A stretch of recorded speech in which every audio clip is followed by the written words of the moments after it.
Jai Bhim, Jai Birsa, Jai Jyotiba to all of you. Revolutionary greetings. I'm very thankful to JNUTA and feel absolutely privileged to be part of such awesome event, especially sharing the space with Professor Pachuau and Sachidananda Sinha, and of course I hope that Professor Sonajharia will join us very soon. We are celebrating the history of JNU in an extremely brutal time, especially a period when the idea of university has been disturbed, the intellectuals are constantly threatened, and the academic scholarships has to toe the lines of the political establishment. Defending the revolutionary characteristics of the university in such is must in such difficult time.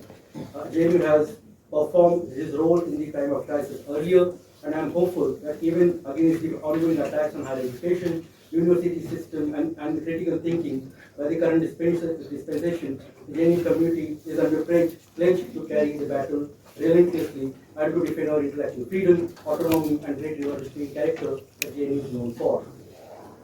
While saying this, as a mandate of this panel has suggested, let me take this opportunity to think about JNU and its relationship with socially marginalized communities, particularly in the recent past. And the way Professor Sinha also suggested that probably often the SCST OBC communities are seen as what they call a policy subject, and I think that is the larger concern often suggested when we are speaking about social justice policy. Probably I will take a little hair point on that. In yesterday's panel discussion, Professor Robinath Thapar and Purushottam Agarwal gave us a nostalgic trip of JNU's rich past. We witnessed how JNU was truly engaged with critical thinking and revolutionary ideas. We also heard that the institution was deeply concerned about social diversity, and therefore JNU's admission policy or the policies of social justice were more authentic and substantive than the others. Professor Sinha just elaborated that the declaration point system was of course unique in JNU. Especially the application of declaration point or the thought to have preparatory classes for the marginalized students. Professor Thapar yesterday spoke about this, or the fulfillment of reservation quotas for SC and STs has made this university a significant site where policies of social justice are sincerely executed. Our nostalgia of JNU often revolves around this aspect that the panelists yesterday and even today, the way Professor Sinha suggested, were reflected so well. For a student coming from a marginalized community, it is almost like listening to the great philanthropist acts that the ancestors of this university have performed to make this university a better place for the academic, but also providing a helping hand to the poor marginalized groups. I found that most of such narratives about JNU's past, there is a paternalistic tone towards the Dalit, Bahujan, and Adivasi students, often relegating them as the passive recipients of the profits that JNU has offered to them for all these years, and thus has made JNU a socially sensitive university. And therefore, the term that I use, that we are just a subject of a policy document. We all know that the access of education is denied to Dalits and Adivasis in whole of history, and and therefore it is must to cherish that there is a university, JNU particularly, that takes good care of the marginalized groups, provide them access of quality education, and make them a better citizen.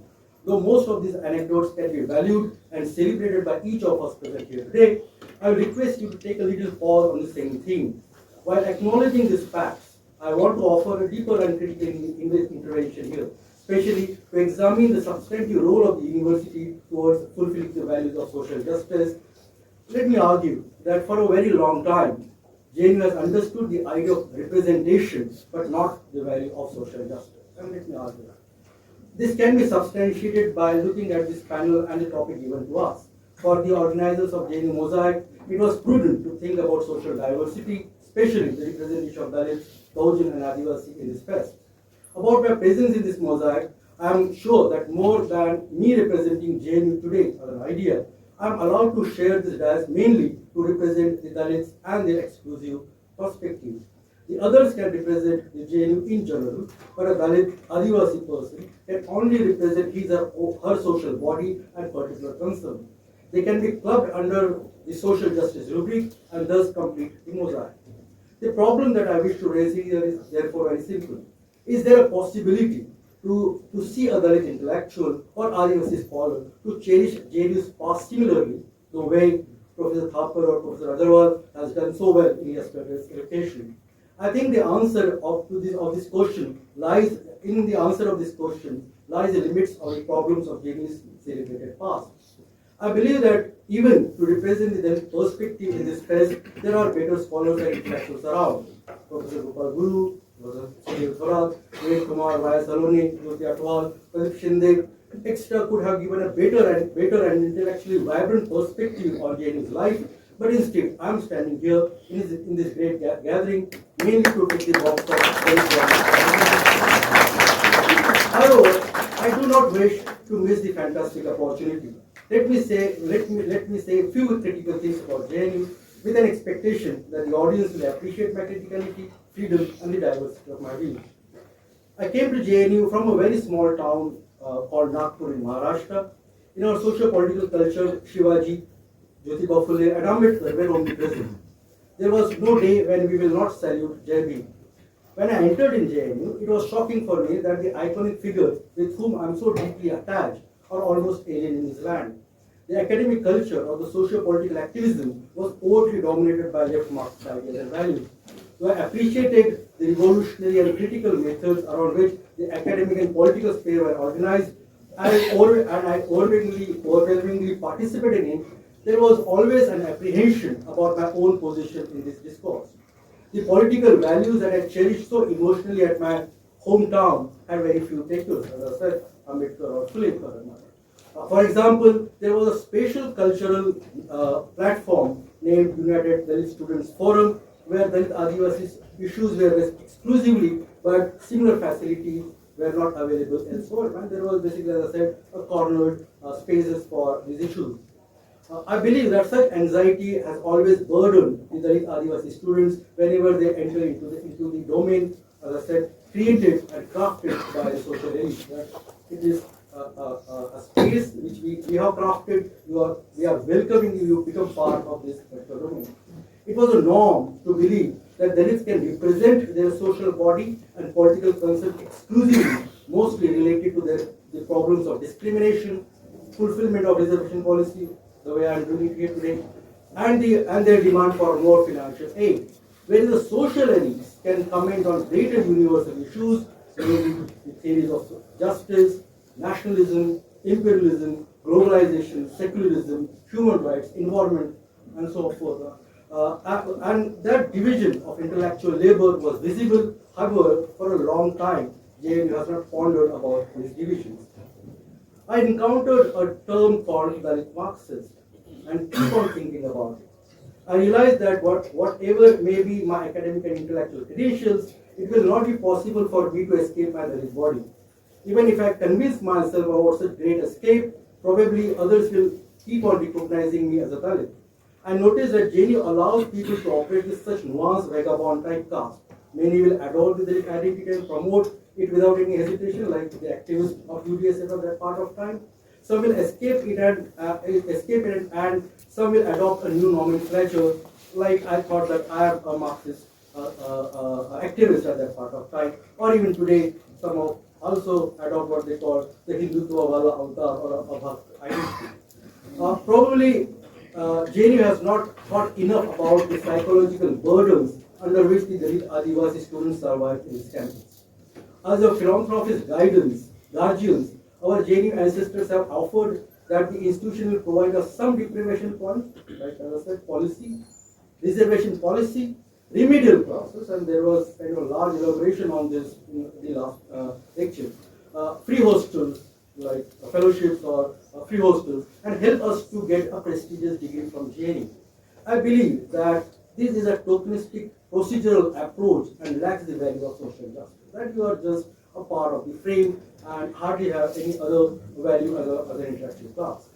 JNU has a limitation to appreciate the Dalit Adivasi discourse as a representative voice of the institution, or has a heart to suggest that the Dalit Adivasi and Bahujan students, faculty members, and activists can represent the character of JNU similarly the way others have done in the past, like as I said, other one for that matter in yesterday's lecture. Like many other students, the socially marginalized groups have, of course, heavily benefited from the great practices infrastructure facilities, and vibrant intellectual atmosphere.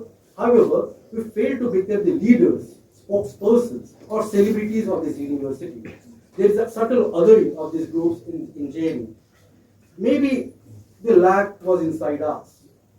However, in that case, it was the moral responsibility of the university to help us in overcoming that lack and make us better intellectuals and scholars.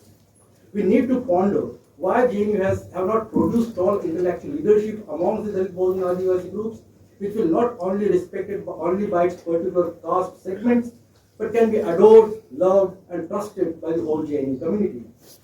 For the future of Dalit Adivasi the Dalit Adivasi quotient needs a different orientation. Alongside pondering about helping and caring about their livelihood, admission in different courses, renewal of remedial and preparatory classes, and scholarship, the current leadership of JNU must also think about celebrating the Dalit Adivasi as intellectuals and leaders and shall not utilize them merely as a token representative in any mosaic.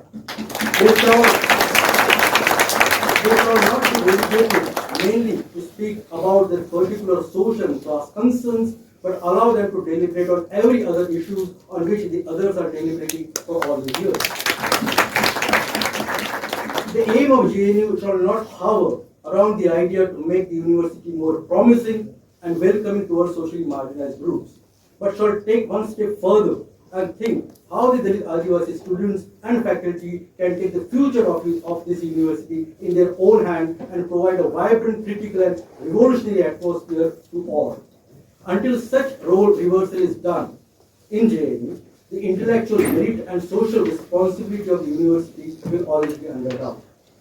Finally, with a firm belief that JNU will not only build fierce resistance against the enemies of intellectual reasons and the communal harmony, but will also deliberate honestly to allow substantive participation of Dalit, Adivasi, Bahujana, and Muslims not only as the students of this university, but also as faculty members, intellectual leaders, celebrities, and the icons of this great university. Thank you. Jai Hind.